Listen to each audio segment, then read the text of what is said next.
K98 Talk is expanding its lineup for 2015. This means we are expanding our advertising base. Whether you're a startup trying to push through to the next level or an established business trying to supplement your advertising budget, web-based advertising is a solid investment. Thanks to Talk's newest partnership with TuneIn Radio and instant access to our sister station, K98 FM, we give you worldwide access at a reasonable cost. Interested parties should email us at sales@k98fm.com.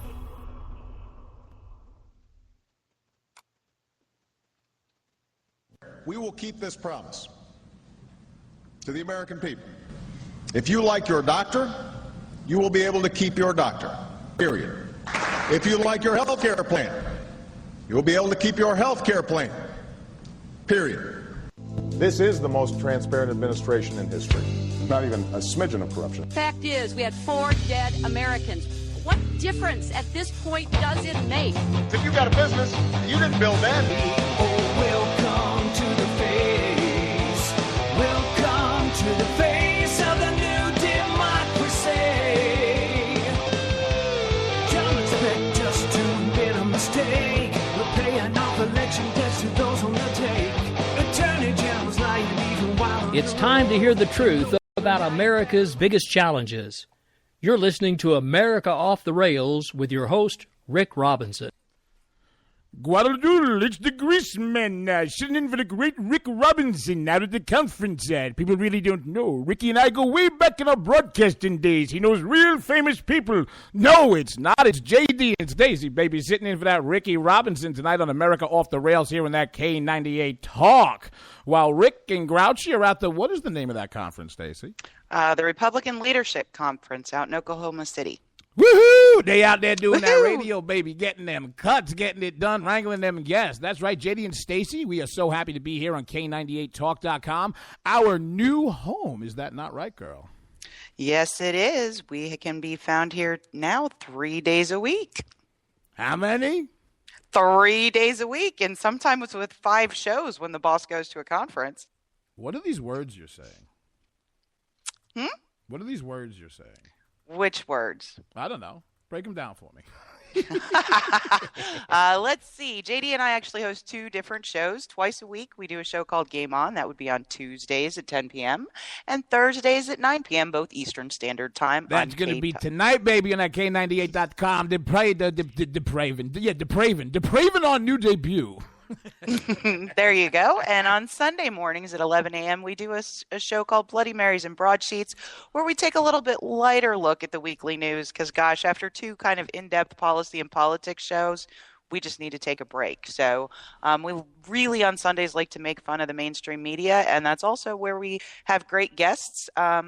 Like to take in a lot of authors with new books and talk about them in depth and get to hear their perspectives on a lot of different things. So people like which Charles one is C.W. the Cook. Greaseman? Guadalupe. Which one is he on there? I don't know the Grace Man. Ugh. You used to be a lot better at this game. We'd like to thank Rick Robinson and K98 Talk for having Stacey and I come over. That's right. We're going to be doing a Sunday show, Bloody Marys and Broadsheets. And as Stacey said, we're going to be doing 2 nights a week for you, baby. That Game On when nobody is safe, nobody is spared. So being that we're new to the K98 Talk family, Stacey and I thought that we found a cut that basically introduces us and kind of what we're all about and how we roll. So this is us, kids. Now, boys, don't get into any trouble while Whose Mommy mother is and that, Daddy mine or are yours? gone. I think And it's yours. don't make a mess. I hate that mess, baby. Do you like parties? Yeah. I like We can invite all our friends and have soda and pie. Yeah. I hope no bad people show up. The bad people scare me.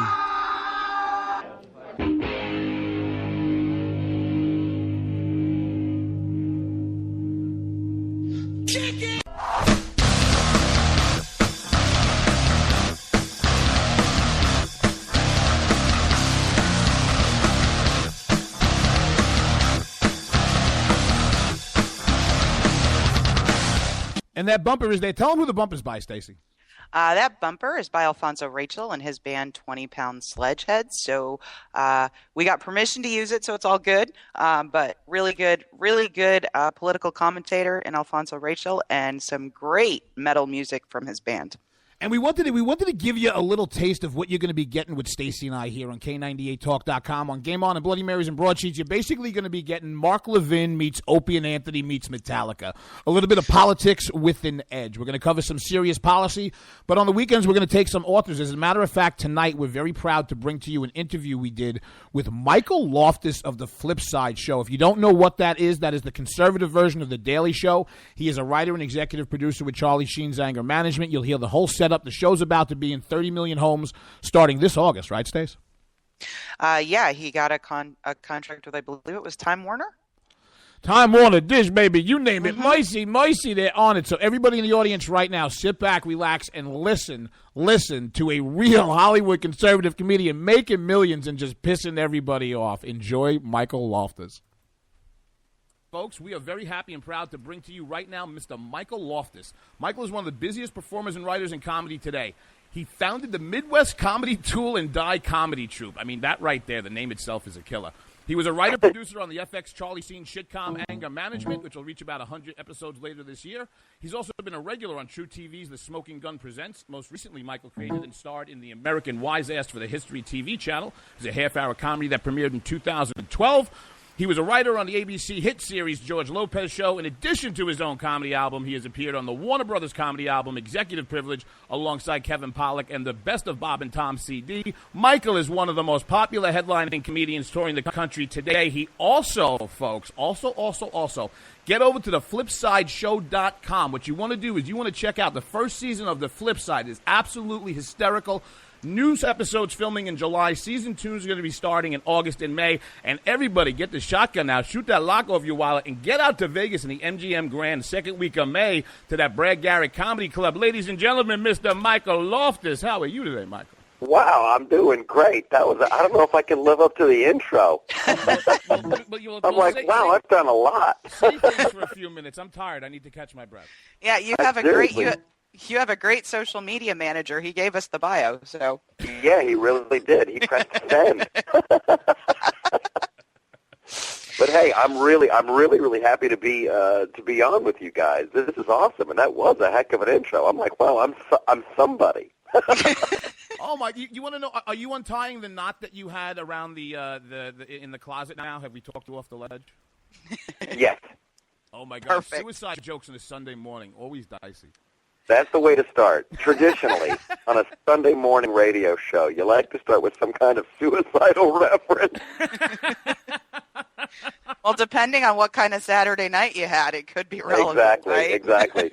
Once again, the beautiful lady makes a salient point. So, there you go. Besides Charlie Sheen and big Hollywood big shotism and the flipsideshow.com, Dish TV, DirecTV, and Time Warner contracts, blowing it up on Channel 56 in L.A. at 1 o'clock in the morning. How did you get here? Tell our audience how Michael Loftus, a conservative no less, has been killing it in Los Angeles. It's really an odd story, and I'll just give you the Reader's Digest version. I'm a conservative, and I'm not going to be shy about that. So many years ago, at the Hollywood Improv, the Melrose Improv, when George Bush was in office, everybody, it was just a real cheap, easy way to get a laugh for comics, just to make fun of the president. And these guys didn't even have punchlines. They didn't have jokes. And so I went on stage and just went on this, like, epic rant just talking about how much I loved Bush. I just loved him. I loved his dad. Like, it was like this huge, and it just brought the house down. And I'm like, that's cool. If I can do this in Hollywood and in the Melrose Improv, I can do this anywhere. Wait, you were telling conservative jokes in L.A. When you say brought the house down, like Rodney King L.A. riot style, or people were laughing? People were laughing. Oh, People were laughing, and a lot of, like, guys, stand-ups, who were like almost like closeted guys. They came up to me after the show, and they're like, "Did you really mean that, or are you doing like a character?" And I'm like, "No, I meant it. These are my beliefs." And these guys are like, "Wow, you got guts, man. You got guts." Because like secretly, I feel the same way, but I would never be able to say it on stage. But somehow you can get away with it. So I just started talking about politics in my act, and then I did this.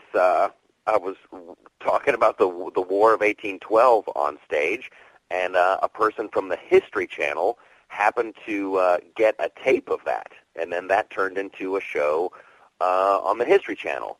And they opted not to go for more like comedic programming. They wanted to stay with more like, cowboys in the Old West and dramatic stuff, and the Hatfields and the McCoys. They had a lot of success with the drama. However, this dude, Kafir Alfia, in Dallas, Texas, he wanted to do like a political comedy show, and he had seen My American Wise Ass show on the History Channel, and he's like, "Would you be interested in doing like a political comedy thing?" And I'm like, "Dude, that's exactly what I want to do." So we shot like a pilot episode down in Dallas, and then we took it to this. I guess it's a convention of people, independent station owners, and a bunch of them bought the show. And so we're like, okay, they bought the pilot. Now we have to start making episodes. And so it's like really like the Little Rascals decide to build a fort. So we started making episodes, and more stations kept buying it. And like as of today, we just found out we're going to be on in Atlanta, and we're going to be on in Houston, and we're going to be on in Washington, D.C. So as, station by station is picking us up, and the Family Entertainment TV, that cable channel, has been great, and they're going to sign this deal with like Time Warner and DirecTV. So we're going to be in the homes of most of America by next month. It's really, really exciting. And we're speaking with Mr. Michael Loftus, and right now he was speaking of the first episode of the very successful show, The Flip Side. You can go find the flipsideshow.com is where you can find the stations that are growing by the hundreds and coming into millions and millions and millions of more homes. Mike, before Stacey comes in with the question, I got to tell you, I have the first idea for the Flip Side, for a Flip Side commercial. Fantastic. You take that Howard Dean Iowa speech that sunk him, right?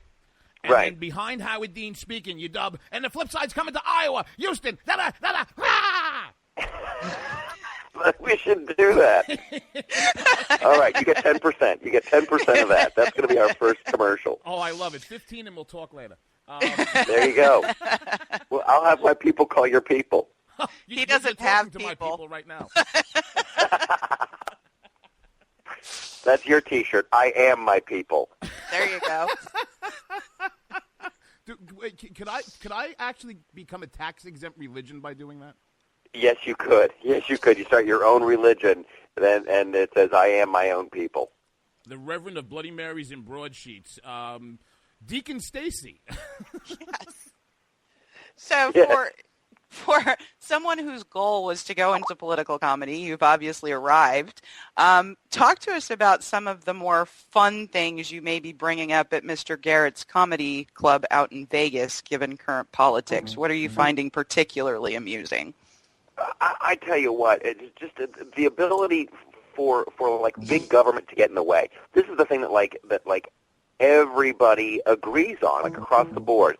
It just amazed me.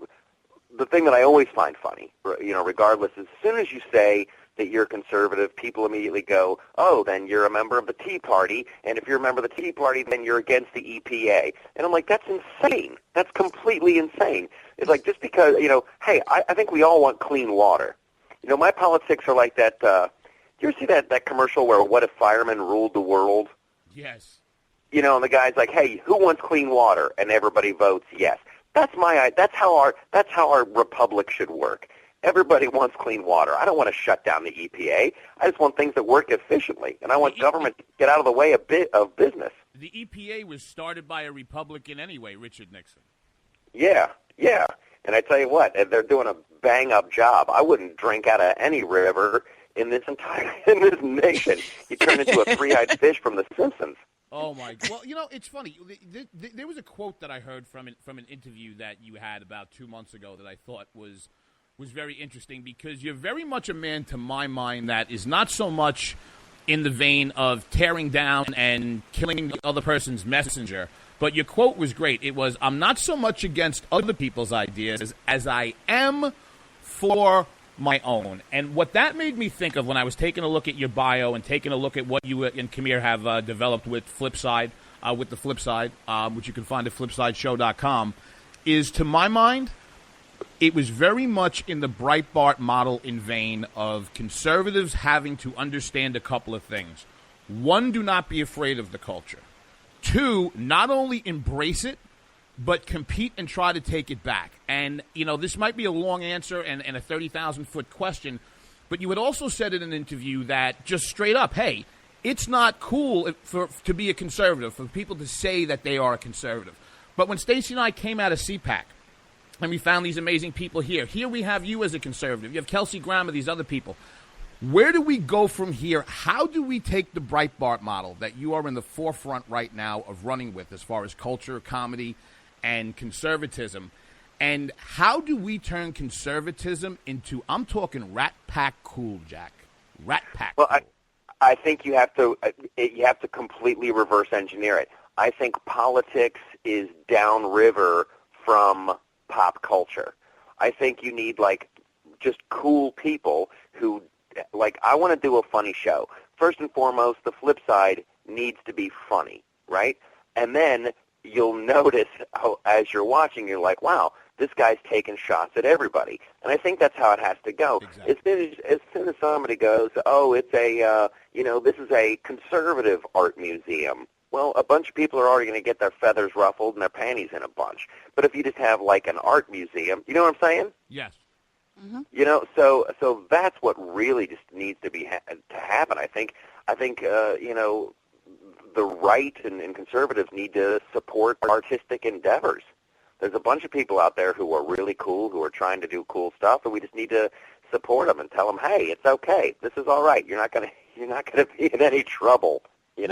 That's perfectly said, because I think that what gets lost on the conservative side is that, look, conservatives know that if they look at their policies and they look at their message, that intellectually they're always going to win the argument, but they try to do it like it's a Rhodes Scholar Oxford debating society. And I think right, exactly. And I think where they lose it is that what they don't understand is that more than anything else, this is and has to be entertaining and entertainment, because if you entertain and you bring people in for that, they'll stay for the message.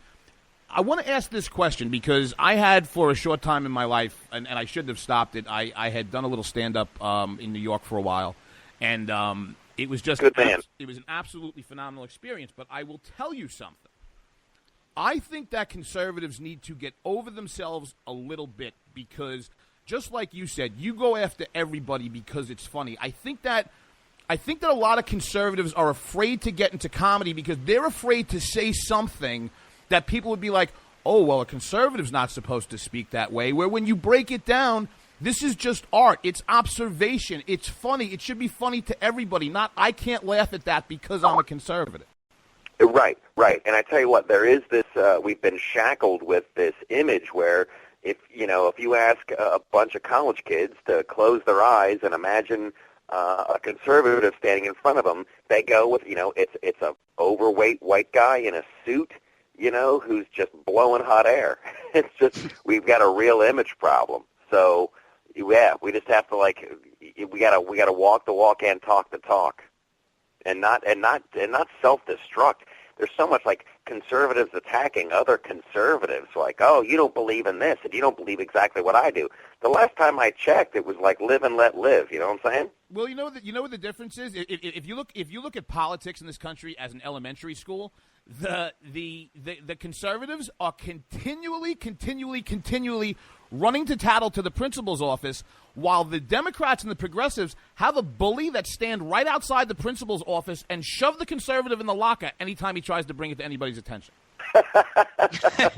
That's true. Every school has that now. And trigger warnings, right, Stacey? Yeah, trigger warnings. I love my trigger little warnings. buttercups. That was fantastic. That is fantastic. That was the best. I love this. Like the more the liberals are in charge of like colleges and stuff, the more free speech just goes away. Like George Will was supposed to give a big speech at some college about the power of differing opinions, and they canceled it because they thought his opinion would be too upsetting to people. Charles. Yeah, Cook well, that's because Charles they Cook nails this in National Review yesterday, by the way.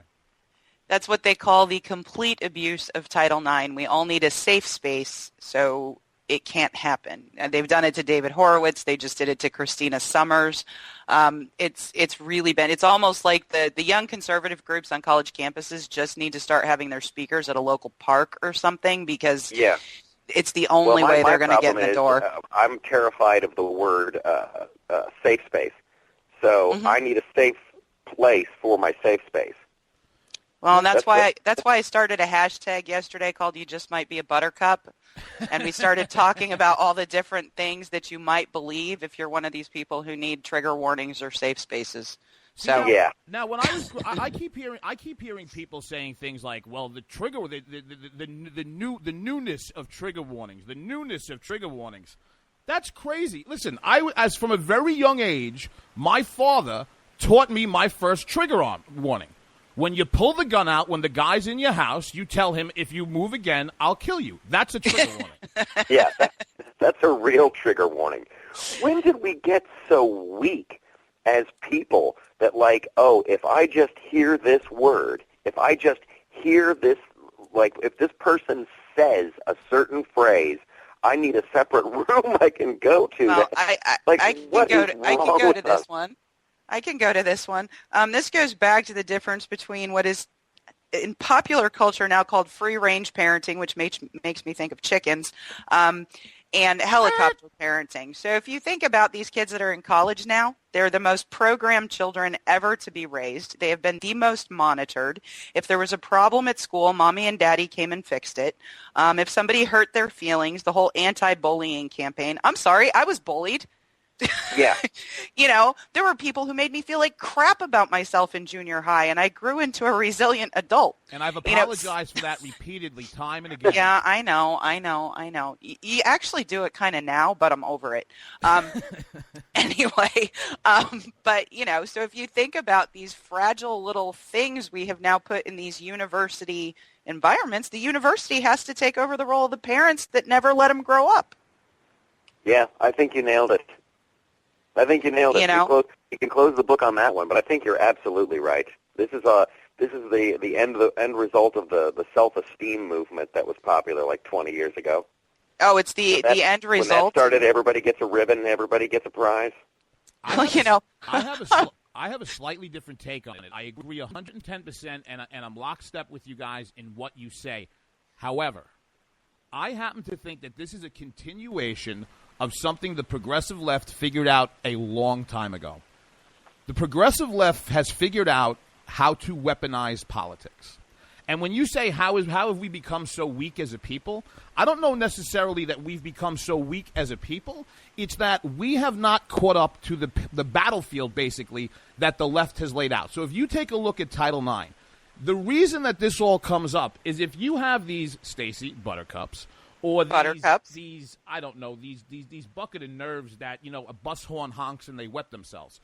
You get a bunch of them together from a group, they come to the university, and they know the legal language to use. I feel, quote-unquote, unsafe. At that point, it triggers things within Title IX that puts the university in a legal position to have to respond. So not to get off track and not to try and make to try and put a damper on the interview, but I think it's time for conservatives to step their damn game up.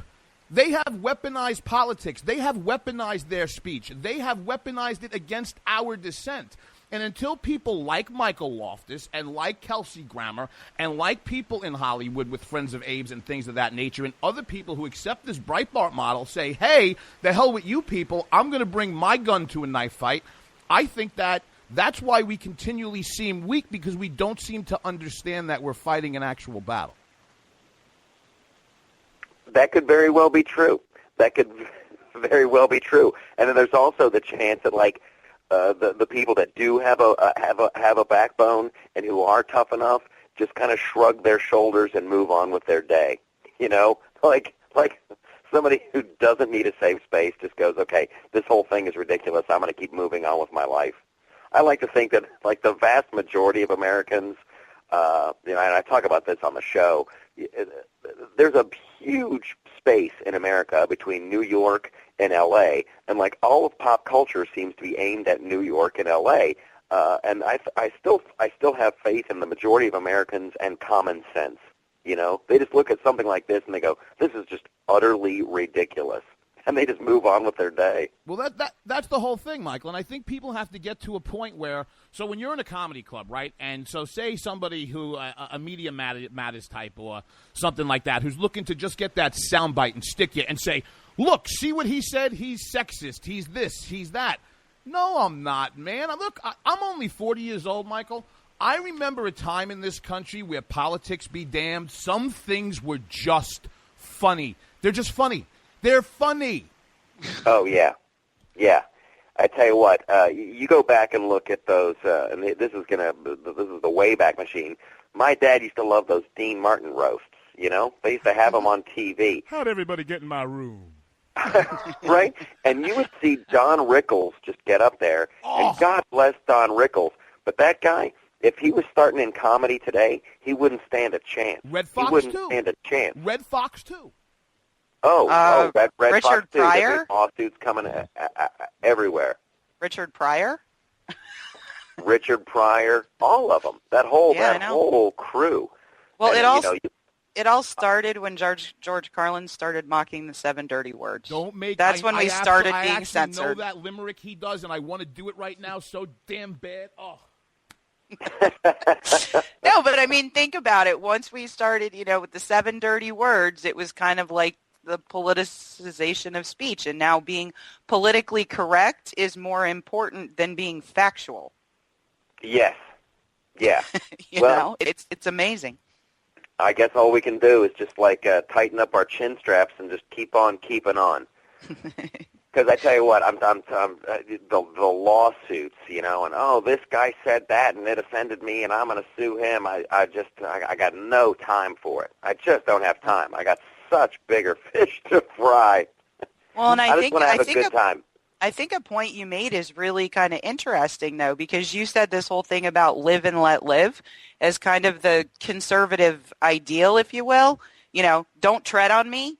Only do those things I need you to do and leave the rest to me. I think that's part of the reason you don't see as much dissension against some of this ridiculous on college campuses, because really conservatives just want to be left to themselves or their core group and do their own thing. And that message has been lost. That is key, and it seems to me like things have gone crazy, but it's got to come to light that the Conservative Party, the people who want less government, we're saying, listen, I don't care what you do. If you want to go home and talk to a throw rug all day and call it your wife, fantastic. Good for you. You and your throw rug enjoy your lives together. I'm going to be over here with my wife and my kids, and we're going to, keep your hand out of my wallet. I'll keep my hand out of your wallet. Live and let live. First of all, it is really the most freedom that can be offered. First of all, my throw rug and I are deeply in love. Okay? It is a very nice throw rug. And by the way, it actually is an Oriental rug, not off the factory in China, but from somewhere where, sailors and shit. I don't even know what the hell I'm talking about. There you go. You're running with it. You're in a long-term relationship with a Pan-Asian throw rug. It's Pan-Asian now. You can't say Oriental. There's going to be a lawsuit. Right now, somebody just wrecked their car trying to find a safe space because they don't like to be called Oriental. I'm going to hell for this, but you said that I'm in love with I have to say it's a Pan-Asian throw rug. Now I'm picturing a pan-fried, stir-fried rug from the Orient. Oh, good God, where are the silkworms?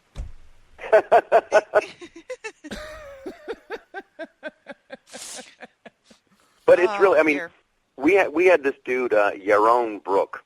He's from the the Ayn Rand Institute. And I tell you what, freedom and capitalism are our best hope. And I thought it before, and talking to this dude, it just had me just double down on it. Like, you know, a Washington think tank is not going to solve any of our problems, but a capitalist will. You know, you never would have had the light bulb if you had like people are dying in kerosene fires in the 1800s left and right. You didn't have a Washington think tank going, you know what we should do? You had Edison, who's like, boom, I'm going to solve this problem. Right. I'm going to make a boatload of dough. Yeah, Edison wasn't looking to stop fires. He was looking to create artificial light.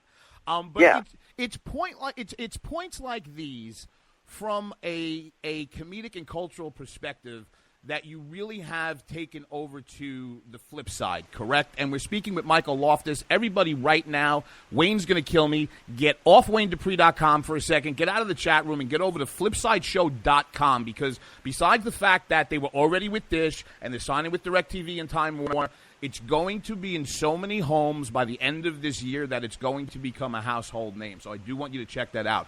But coming up in the new second season, I think that you said starts filming within a couple of months. People are going to be able to catch the new ones end of August, beginning of September. Make sure you watch season 1 first, folks. Don't be the guy that comes into the second one and then tries to lie to your friends at the office. Oh, no, that friend. No. Go and watch the first season and then watch the second. But what do you have coming up for us in the second season for everybody that they could take a look at? We got some great guests coming up. We got Steve Forbes, who's going to be joining us and doing a great interview. He is the most respectable, crazy person in the business, I have to tell you. He's fantastic. I'm a huge fan. I can't wait. I want to get my friend Cheryl Atkinson back. The CBS. That's huge. That's awesome. Yeah, we did a 2-part with her. Her book Stonewalled is fantastic. She's awesome. And then my buddy Charlie Sheen, who was on episode 1, I'm definitely going to have him back in season 2. I'm going to try to get his dad on too. I want to have Martin Sheen on. I would love to have Martin Sheen as a guest. I mean, because you want to know something? Look, as far to the left as he is, he's a smart guy, or at least he seems that way to me. Oh, he is, and he's a great guy. I mean, that was the cool thing about working on the show Anger Management with Charlie, is that his dad Martin, played his father on the show, and he and I would go back and forth with little political jabs, and so he's a good guy. He's a good guy. We just have very, very different opinions on what the country should look like. Did you see the video that the old the show he was on, The West Wing, that they did for Cheese Day for the White House? Did you see that? No, I haven't seen that. Oh, my God. Go look it up online. He and Allison Janney and all the original cast were there, and they were interrupting with inserting different names of cheeses from global countries into sentences to do this Cheese Day promotion for the White House that was Ask Us a Question on social media. It was a riot. Oh, man, that sounds really, really funny. Yeah, no, it was. I just looked at it. Let me ask you a conceptual, cultural question that I've had for a while, Michael. I know that people come down on two different sides of that, and it made me think of this when you brought up a guy like Martin Sheen. I think that conservatives, and I think that this should be on conservative radio, I think that this should be on conservative television, and I think it should be in conservative media. I don't think a conservative should be up or have a counterpoint from a milquetoast progressive or a liberal, but I think that a lot of conservative media should have a smart liberal voice attached to the platform. If for no other reason, it's going to keep your game sharp, and you're not continually talking within the bubble to each other. I mean, that's a great idea. That's a great idea, and you should keep that under your hat. Because once that gets out, everybody's going to do it. But absolutely. Well, if you didn't hear, we have Ron Fournier coming on the show, so that's our first attempt.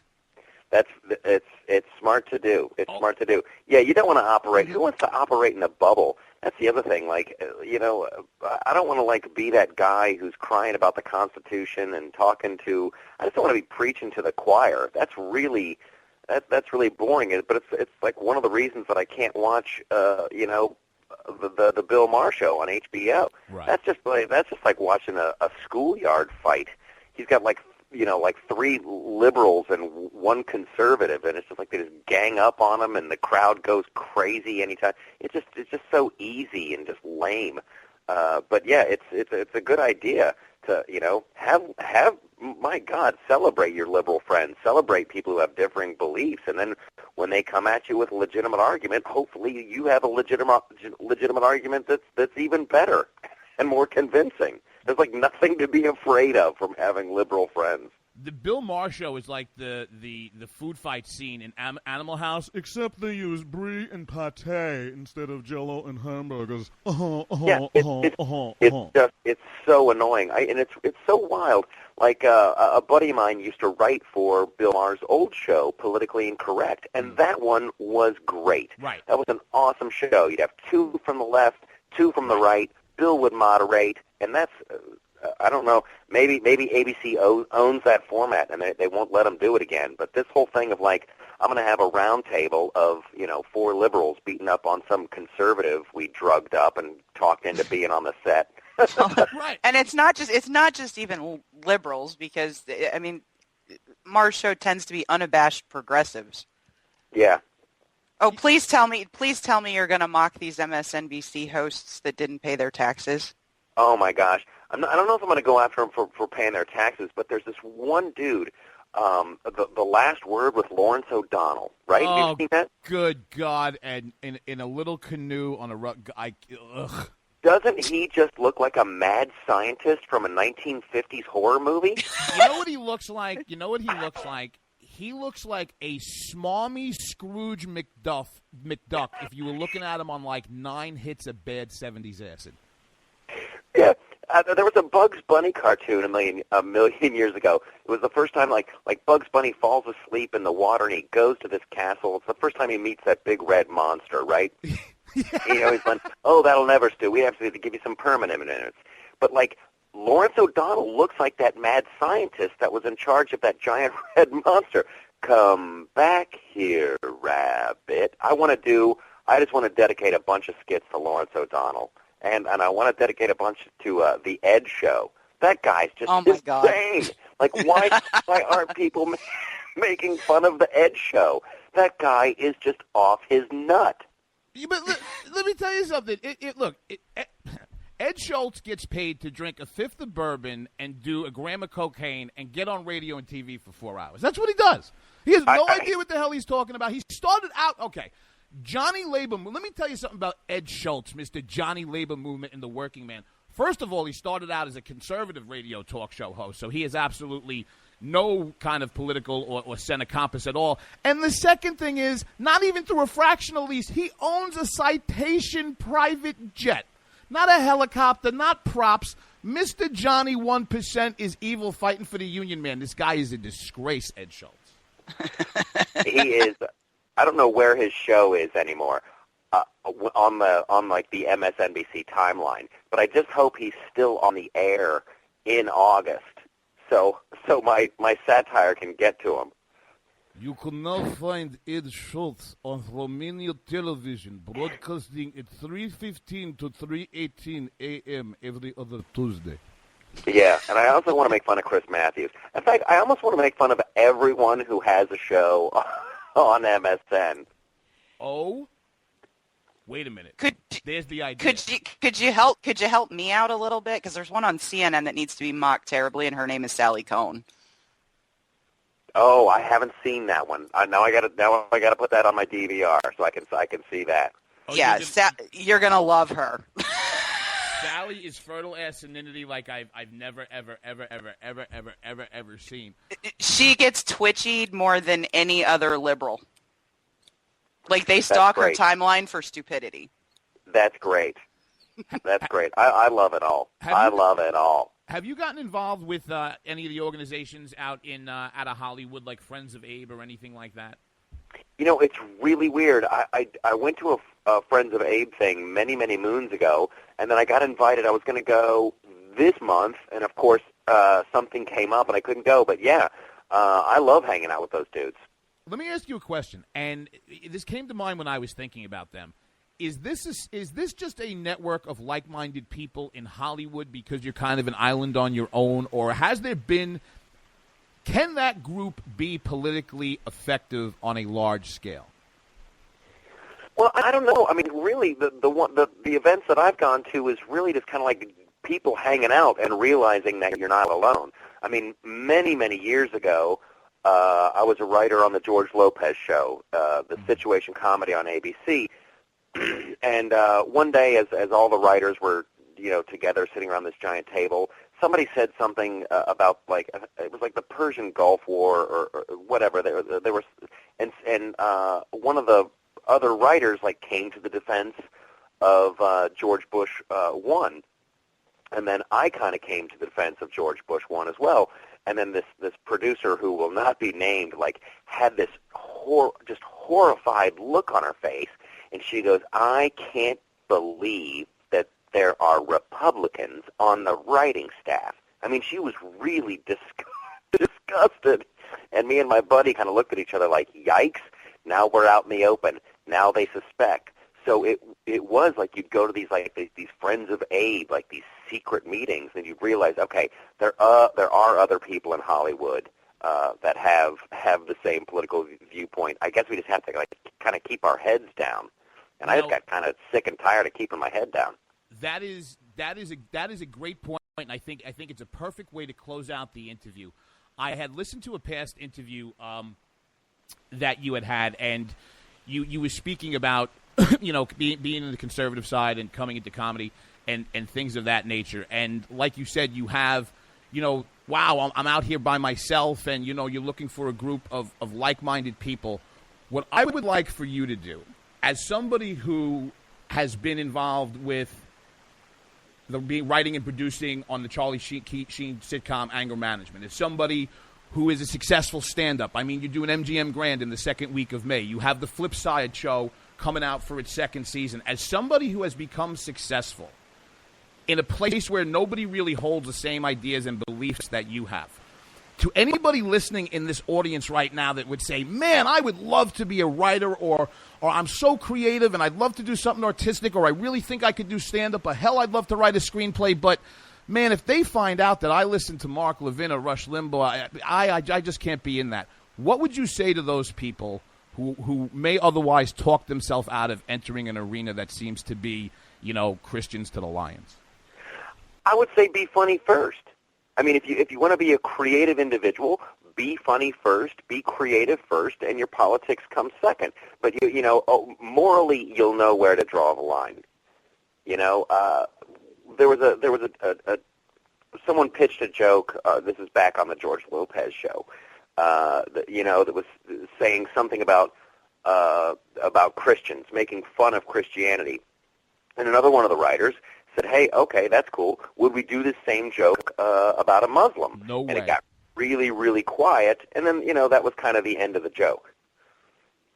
So it's you can't deny your politics, but be creative first, but still be political. Just don't be a blowhard. God, just please don't be a blowhard. I'm trying my best not to every day. And you know what? You go home and you talk to your Pan-Asian rug, and she understands. Ladies and gentlemen, in stand-up comedy, that is called a callback. Stacey, do you have anything else for Mr. Loftus? No, thank you so much, Michael, for joining us this morning. I tell you, thanks for having me on, you guys. And please, let's do this again. All right, Michael, stick Absolutely. around for 1 second. Ladies and gentlemen, I cannot thank Michael Loftus enough. He is one of the busiest working men in Hollywood. Charlie Sheen, Anger Management. The man's already got the first episode of the Flipside Showdown. Get over to that flipsideshow.com, baby. Find out those channels. They're signing contracts. Go find yourself some famous, funny, conservative people. And for those of you who have the shotgun, shoot the lock off your wallet. Get out the credit card. Get out to the MGM Grand, to the Brad Garrett Comedy Club. Second week in May, and see yourself some Michael Loftus. Michael, thank you so much, and we're going to be right back here on Bloody Marys and Broadsheets.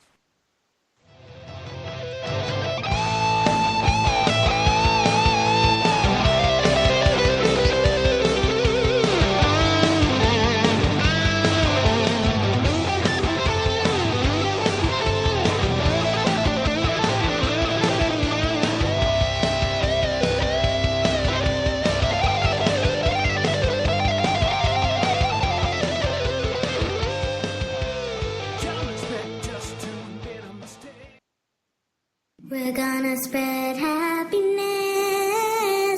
We're gonna spread freedom. Obama's gonna change it. Obama's gonna lead 'em.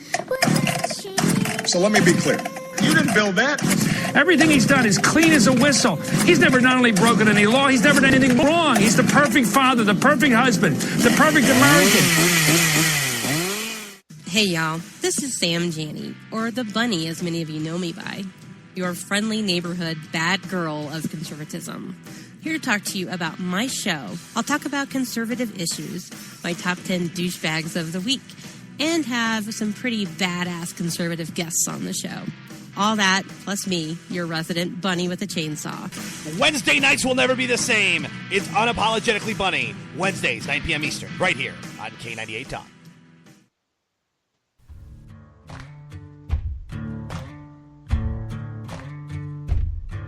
K98Talk.com, a leader in internet radio. So grab your seatbelts and take the ride of your life on K98Talk.com.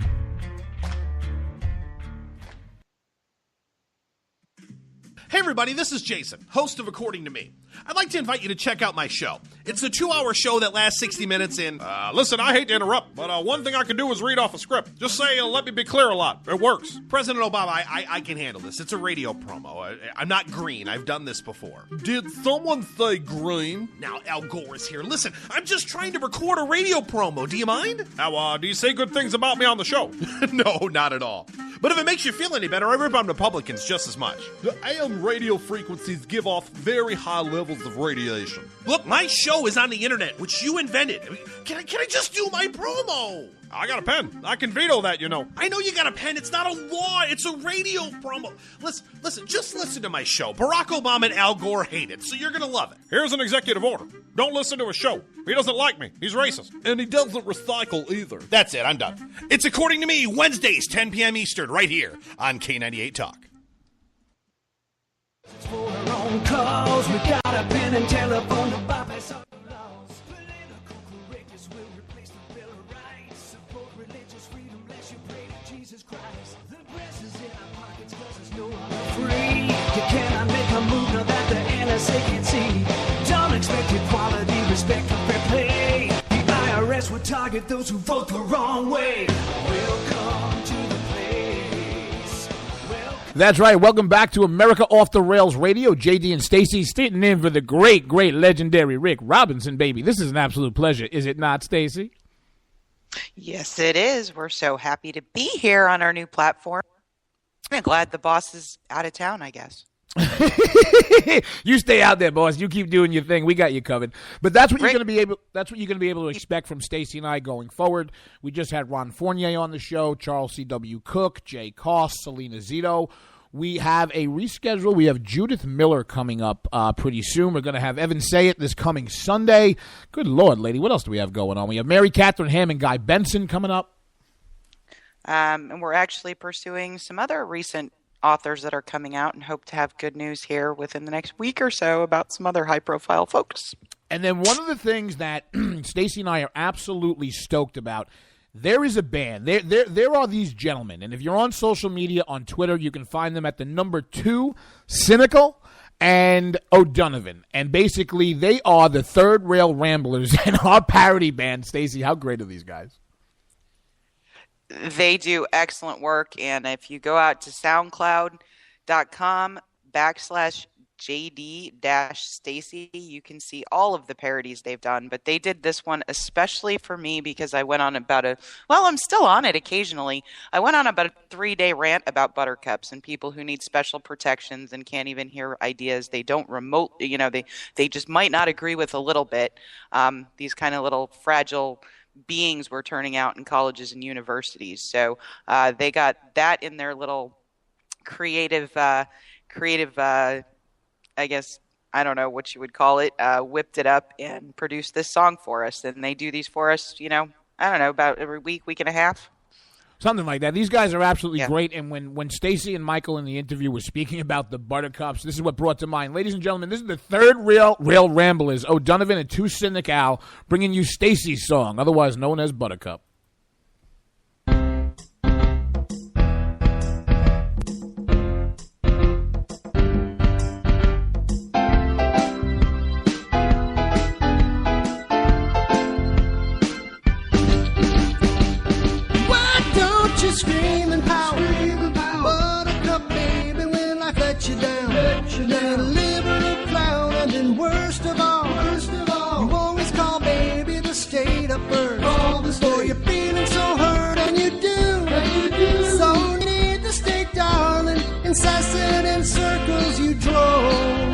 So shut your mouth, shut it up. Buttercup, leave us alone.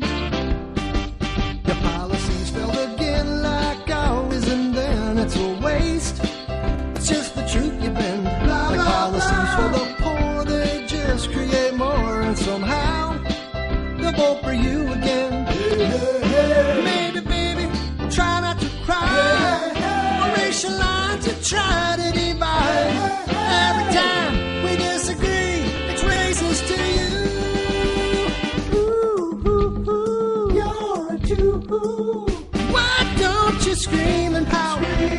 Buttercup, baby, when life lets you down. Then a liberal clown, and then worst of all, you always call baby the state of birth. For you're feeling so hurt, and you do. So need the state, darling, incessant in circles you drove. So shut your mouth, Buttercup, leave us alone. A trophy for sure, participant you adore, not results. Not hard to wonder why you elected a fool just because he seemed cool one term without casting votes. Baby, you use Title IX so you can have a safe place to hide. Trigger words, use undeterred, debates that you lose. Ooh, you're a Jew. Why don't you scream and pout? Buttercup, baby, when life gets you down. Then a liberal clown, and then worst of all, you always call baby the state of birth. For you're feeling so hurt, and you do. So need the state, darling, incessant in circles you drove. So shut your mouth, Buttercup, leave us alone. You do. So need the state, darling, incessant in circles you drove. So shut it up, Buttercup, leave us alone.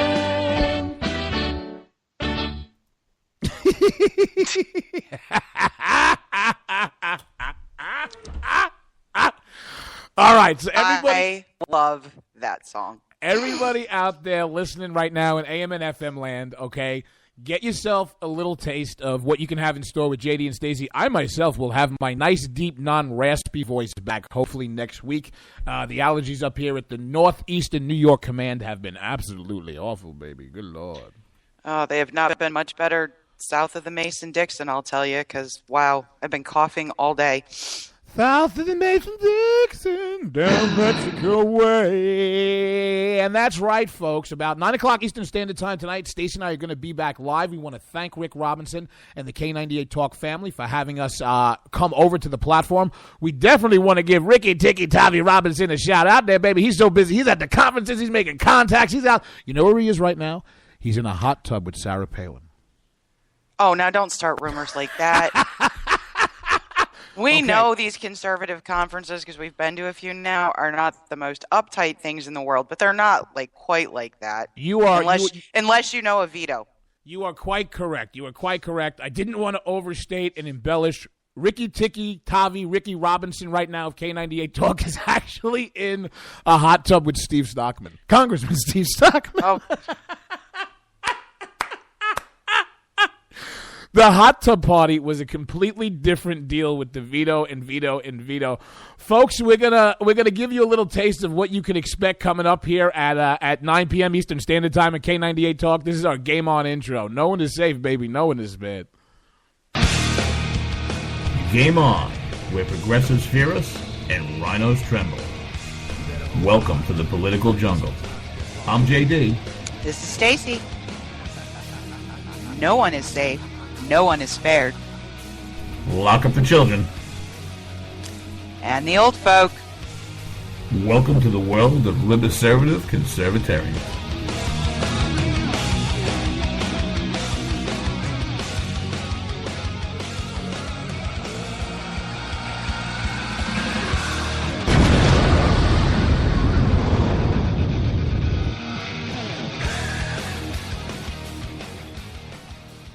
That there is called a tease. What do you think, Stacey? Have we whet their appetite? Well, I guess we'll find out at 9 o'clock. Where are they all going to be at 9 o'clock, Miss Lennox? Well, I'm hoping they're all going to be with us at Game On K98talk.com. And if you enter that into your web browser, and after that you go /chat-room, you can come into our chat room, which is usually a pretty fun place. Get over there with that pretty Stacey, baby. Get in that chat room. Talk to the people. Throw some bombs. We got some great people in our chat room. We couldn't be happier to be over here right now at K98 Talk. We want to thank Rick Robinson, the whole K98 Talk family. We got to thank America Off the Rails Radio. It's been an absolute stone cold pleasure to sit in for Ricky Ticky Tavi Rick Robinson out at the conference, baby. He's out there with Grouchy right now, and the rest of the K98 Talk family is supporting everybody. Where's the pictures, Rick? Right? Come on, baby. Wait, right? Have you gotten on Rick? I know. I'm still waiting. I told him I want pictures with Rubio, Cruz, Rand Paul. I mean, anybody who's out there, we need pictures, documentation. Rick, when somebody talks about a selfie stick, they're not talking about taking a selfie of your stick. Folks, listen, take an hour break. Get yourself back over to K98.talk. Get over back here at 9 o'clock Eastern Standard Time. Stacey and I will see you then.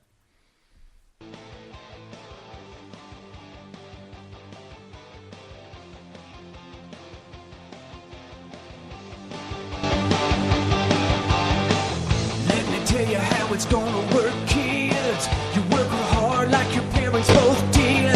Everything you earn by breaking your backs, we're gonna redistribute when we make our pay tax. Hey, sit back down.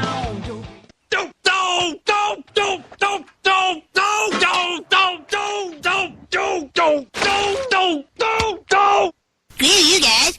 I'm going home. Later. Game over, man. It's game over.